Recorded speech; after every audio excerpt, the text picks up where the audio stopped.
प्यासी चलने लगे, उनके भक्त होते जय जय जय करते हुए। तो रास्ता क्लियर नहीं है महाराज। कौन है भाई? अरे एक यक्ष बैठा हुआ, यक्षिणी बैठी हुई है। उसने कहा तुम्हारे इंद्र के पास ताकत है, तुम्हारे पास ताकत है तो इस पत्ते को हिला लो। मैंने तो यहां पर अनुष्ठान किया है, मैं उस अनुष्ठान से पहले नहीं उठ सकती। इंद्र को क्रोध आया, इंद्र ने कहा वज्र डालता हूं। तो अग्नि देवता क्या कहने लगे, वज्र की तो आवश्यकता ही नहीं है, पहले हम जाएंगे। अग्निदेव उसको जलाने के लिए गए। इतनी दाह शक्ति थी मानो संसार जल जाता है, पत्ता हिला तक नहीं, जला तक नहीं। अग्नि अपना सा मुंह लेकर के वापस हो गए। इसके बाद नंबर आता है वायु देवता का। हवा से इस पत्ते को मैं उड़ा दूंगा। मानो पृथ्वी के पेड़ पौधे सब गिर गए, लेकिन वो पत्ता हिला तक नहीं। अब क्या होगा? वरुण देवता चले गए। ऐसी नदी लगाता हूं, वर्षा देवी से कहा बरसो, बहा दो इसको, इस पत्ते को ही बहाओ, इस यक्षिणी को ही बहाओ। यक्षिणी तक तो गया ही नहीं मामला, पत्ते को बहा भी नहीं सके। सारे देवता हार मान हो गए। आकाशवाणी भी, हे देवताओं, जलाने की शक्ति मेरे ऊपर है, बहाने की शक्ति मेरे ऊपर है। तब ब्राह्मण जो होते हैं वो हितकारी होते हैं। बृहस्पति भगवान ने कहा ये साक्षात जगदम्बा है। सारे देवताओं ने तब क्या कहा, मां हम भूल गए तेरे को, हम तो घमंड में थे कि हम सब कुछ हैं। तेरी भ्रिकुटी जब चलती है, तेरा भौंका जब एक बाल हिलता है, तो करोड़ों युग बीत जाते हैं, डूब जाते हैं, लय हो जाते हैं, प्रलय हो जाता है। हम माफी चाहते हैं। महामाया जगदम्बा ने देवताओं को माफ किया। क्या कहा, आज से मेरा नाम वन देवी होगा। तो सज्जनों, जिसको हम कटपतिया कहते हैं, वन देवी की पूजा अवश्य करनी चाहिए। जंगल में शेर का भय नहीं होगा, भालू का भय नहीं होगा, जो वन देवी का नाम लेगा, जो यक्षिणी देवी का नाम लेगा। इधर महामाया कैसी है, जिसने देवताओं के अभिमान को दूर कर दिया है। जब देवताओं के अभिमान को दूर किया, देवता लोग प्रसन्न होकर के महामाया जगदम्बा का भजन करते हुए कह रहे हैं, हे मां, हमने महान गलती कर दी। ये जितने नगर हैं, सर्वे समुद्रा सरिता तीर्थानि जलदानदा, ये दूध के सागर, ये दही के सागर, ये सब आप हैं। हम तो एक निमित्त मात्र हैं। हमें तो आपने मात्र एक छोटा सा कार्य दे रखा है। हे मां, हमें बुद्धि रूप में बैठ करके हमारी कुमति को तुम्हार देना। साक्षात जगत गुरु शंकराचार्य ने भी कहा है, कुपुत्रो जायेत क्वचिदपि कुमाता न भवति। चाहे बेटा कुपुत्र हो जाए, लेकिन माता कभी कुमाता नहीं होती। मां का हृदय तो बड़ा दयाद्र है। क्या दयाद्र है? मैं कह रहा हूं उतने दिन से, अपने सास ससुर की सेवा करें, अपने माता पिता की सेवा करें, जेठ जेठानी की सेवा करें। इधर देवर और देवरानी को अपनी बहन और अपना भाई समझ करके उनका सम्मान करना चाहिए। जिस घर में ऐसी नारी होती है, जिस घर में ऐसी पतिव्रता नारी होती है, उस घर में कभी रोग शोक दुख दारिद्र्य प्राप्त नहीं होता है। महामाया की जो कलाएं हैं, उन कलाओं का हम एक अंश भी नहीं है। तो सज्जनों, देवी भागवत में स्वयं विष्णु भगवान से महामाया जगदम्बा ने कहा, सर्वम खल्लुमिदं मेहम नान्य दस्ति सनातन। अर्थात सब मैं हूं, मेरे सिवाय कुछ नहीं है। ये आधा श्लोक जगदम्बा ने विष्णु भगवान से कहा था। मैं हूं, सत्य मैं हूं। सत्य के कारण ये पृथ्वी टिकी हुई है। सत्य के कारण सूर्य भगवान तपा रहे हैं। सत्य के कारण हवा चलती है। सत्य के कारण आकाश बोलता है और सत्य के कारण यह पृथ्वी टिकी हुई है। इसलिए सत्यमेव सनातनम। जिसको देवी को प्रसन्न करना है उसको झूठ नहीं बोलना चाहिए, सच बोलना चाहिए। हम झूठ बोलते हैं। कहाँ बैठे आज है कहाँ है, कहीं को जा रहे हैं ना हम। कई लोग पूछते हैं दीदी कहाँ जन्नत है, कहाँ है, कहाँ नहीं है। जा फिर वहां जाते हो तो फल नहीं मिलता है, ये ध्यान रखना। जहां जा रहे हो सच बोलो। तो सच बोलने से सनातन धर्म की रक्षा होती है। मां का हृदय कैसा है? मां का हृदय है सज्जनों महान दयाद्र हृदय है। एक बुढ़ा एक बुढ़िया ब्राह्मण कुल में जन्म लेने के बाद बच्चे का मोह हो गया है उनको। जब बेटा घर नहीं आता रात में, कह जाता है मैं 10 बजे दिन में ही आ जाऊंगा, तो माताएं गाली करने लगती हैं। फिर क्या गाली करती हैं? मन में सोचती है कहीं गाड़ी तो नहीं गिर गई होगी मेरे बेटे की, कहीं किसी ने मेरे बेटे को मार तो नहीं दिया। और लड़का सुरक्षित होता है। बैरी एक गाली करता है, मां 100 गाली करती है। काहे से? माया के जाल से। इधर बुड्ढे जी चले गए, बेटे का लाड़ प्यार, बुढ़िया घर से बाहर नहीं जाने देती है। तब बड़े बेटे ने क्या कहा, कब तक रहूंगा घर के जेल खजाने में, मुझे घर से बाहर जाने दे। संसर्ग जा दोष गुणा भवंती। संगति से क्या होता है? गुण आता है। संगति से क्या होता है? दोष उत्पन्न होता है। इधर क्या हुआ? उस संगति का फल, घर से जब निकला ऐसे दोस्त मिल गए जो जुआरी थे, जो शराबी थे।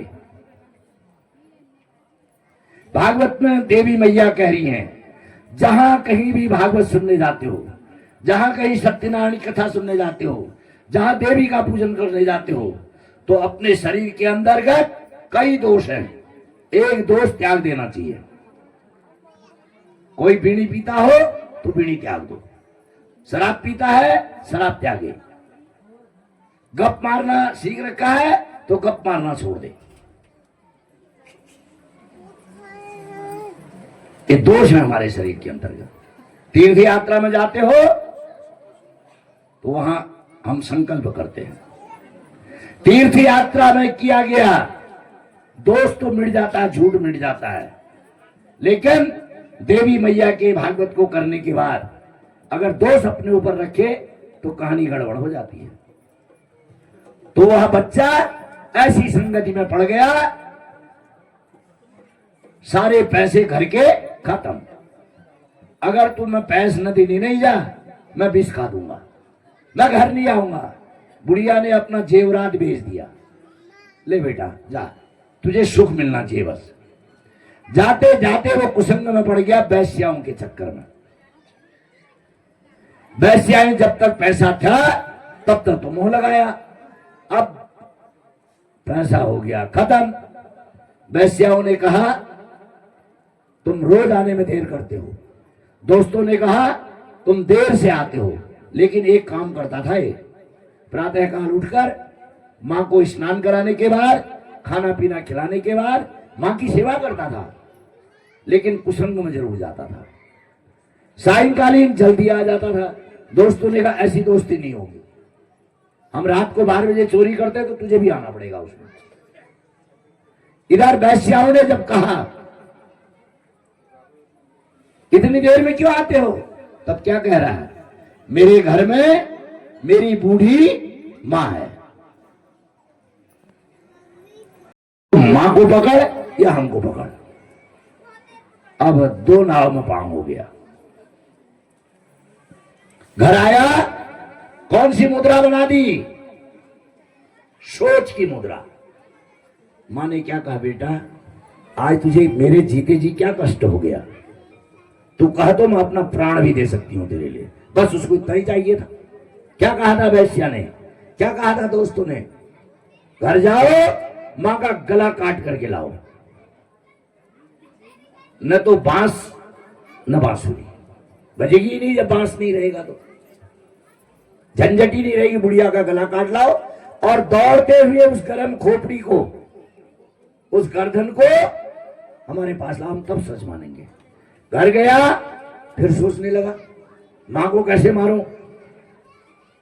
तब मां ने पूछा, बेटा अगर मुझे कहीं पर शीश कटाना पड़ेगा तो मैं तेरे लिए अपनी गर्दन भी काटने को तैयार हूं। मां ऐसा ही चाहिए था मुझे, तेरी गर्दन चाहिए मुझे, तब मैं सुखी हो सकता हूं। ऐसा क्यों? कुसंग का प्रभाव था, इसने देवी मैया की पूजा करना छोड़ दिया था। मां का गर्दन काटा, काटने के बाद उबलता हुआ खून छटपटाती हुई मां को छोड़कर कहां चले गया? दोस्तों के पास, वैश्याओं के पास। जाने में क्या हुआ, दौड़ने में क्या होता है, ठोकर लग जाती है, वहां तक तो पहुंचा ही नहीं, ठोकर लगने में खोपड़ी नीचे गिर गई। जो ही खोपड़ी के दो भाग हुए, तब क्या कह रही है खोपड़ी, चला तेक कतु पीड़ भय तेर खुटवो अंगो जो छ नाखून निकल गया, खून आ गया। मरी हुई मां की खोपड़ी बेटे के लिए इतना दया प्रभाव है, तुरंत उसको ज्ञान आ गया मैं क्या कर बैठा ये। नहीं गया, आया जिस मां, जो मां जगदम्बा की पूजा करती थी, उस मां के आगे अपनी मां की खोपड़ी रख दी, निश्चय कर लिया खाना भी नहीं खाऊंगा, मर जाऊंगा, तेरे दरबार में अपनी गर्दन दे दूंगा। अंतो गत्वा उस मंत्र का जाप किया, ओम ऐं ह्रीं क्लीं चामुंडा, ये विचे महामाया जगदम्बा को मजबूर होना पड़ा। दर्शन दिए, बेटा जो मरता है उसका जन्म होता है, तेरी मां तूने काट दिया इसको, अब ये जिंदा नहीं हो सकती है। अरे किसको ठग रही हो मां, आज तक कौन जिंदा नहीं हुआ मैं बताता हूं। शंकर भगवान का पुत्र, पार्वती का पुत्र, गर्दन काटी, हाथी का सिर लगाया, हाथी उसी समय मिल गया क्या? भगवती कहने लगी इसने देख रखा, भागवत सुन रखा। विष्णु भगवान, पत्नी ने क्या कहा, तुम्हारा सिर झड़ जाए। कभी भी अपने पति को गाली मत करो, ऐसा मत कहना तुम्हारा एक्सीडेंट हो जाए, एक्सीडेंट हो जाएगा तो विधवा हो जाती है। लक्ष्मी ने ऐसा ही कह दिया, तुम्हारा मुख झड़ जो, भगवान का गला कट गया, सुंदर गला। लास्ट में भगवान को जीवित किया तो घोड़े का सिर पहनाया, हयग्रीव बन गए भगवान। अंतो गत्वा उसकी मां को जिंदा कर दिया भगवती ने। तो सज्जनों, मां का इतना दयाद्र हृदय होता है, इसमें कोई भी संशय नहीं है। महामाया कैसी है? महामाया अपना ही कुछ नहीं करती है, अपने भक्त का उपकार करती है। भक्त रखना, इधर आपने देखा होगा, सुना होगा, जब आदमी की महत्ता बढ़ती है, कभी भी ऐसा नहीं करना चाहिए, अभिमान नहीं करना चाहिए। ज्यादा पैसा हो गया, मकान हो गया, इसमें कभी भी उछलना नहीं चाहिए। जब गरीबी आ जाती है, उसमें ऐसा भी नहीं सोचना चाहिए कि भगवान की पूजा ना करो। भगवान के लिए सदैव मानसिक पूजन सबसे श्रेष्ठ कहा गया है। जो मन से पूजा करते हैं उन्हें मनोवांछित फल मिलता है, इसमें कोई भी संशय नहीं है।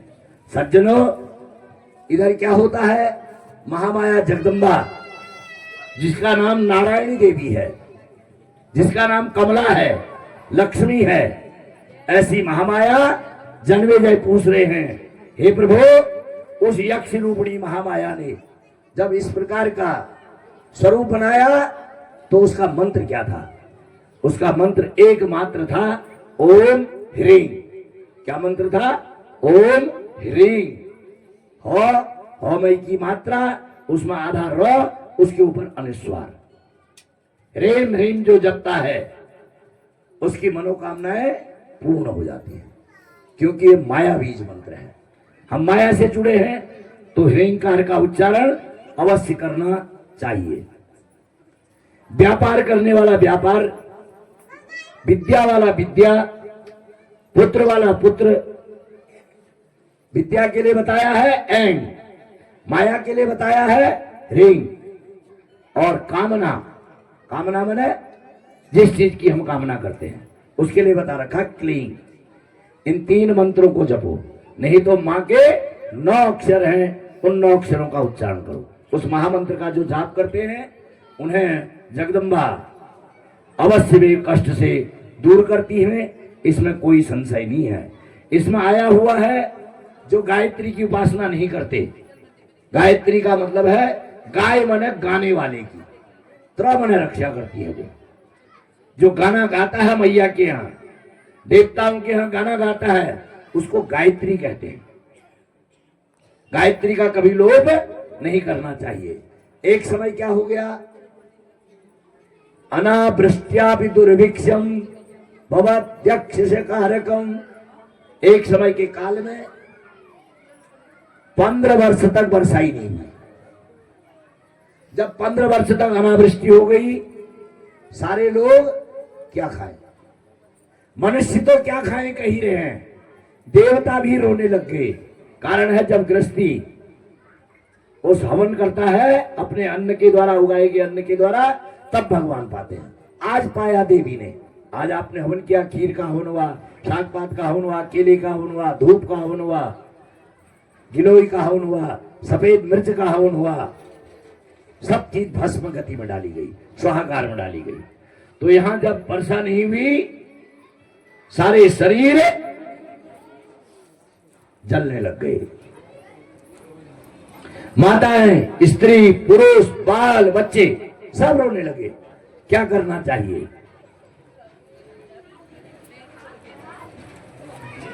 जब कष्ट होता है तो किसके पास जाते हैं? बामना पास, यानी बामना पास। अब कल तक क्या था? मांगने का काम ब्राह्मण का, ठगने का काम ब्राह्मण का। आज ऐसा नहीं है। अब आज तो श्लोक बदल गया है। उद्धार करने के लिए ब्राह्मण के पास। यहां जब बच्चा रोता है तो मां क्या करती है? स्तनपान कराती है, दूध देती है। बच्चे के पेट में तो दर्द हो रहा है, बच्चे को किस चीज की आवश्यकता है? दवा की। और मां क्या करती है? स्तनपान कराती है। मां का दूध अमृत होता है। इधर गौतम के आश्रम में चले गए। गौतम ऋषि के पास सारे ब्राह्मण गए, क्योंकि गौतम गायत्री के उपासक थे। गायत्री का जाप किए बिना गौतम खाना नहीं खाते थे, त्रिकाल संध्या करते थे। तो गौतम जी के आश्रम में जब गए, वहां देखा जौ जमा हुआ, जौ, वहां तिल जमा हुआ है, वहां फूल जमे हुए हैं, वहां अन्न धन्य हो रहा है। अरे इसकी यहां बारिश कहां से होगी? दाह करने लगे। गौतम ऋषि के आश्रम में जाकर उस अग्निहोत्री को जब देखा, मन में विचार किया, वहीं खाना खाएंगे, वहीं अपनी गाय को भी ले जाते हैं, हम भी चले जाते हैं।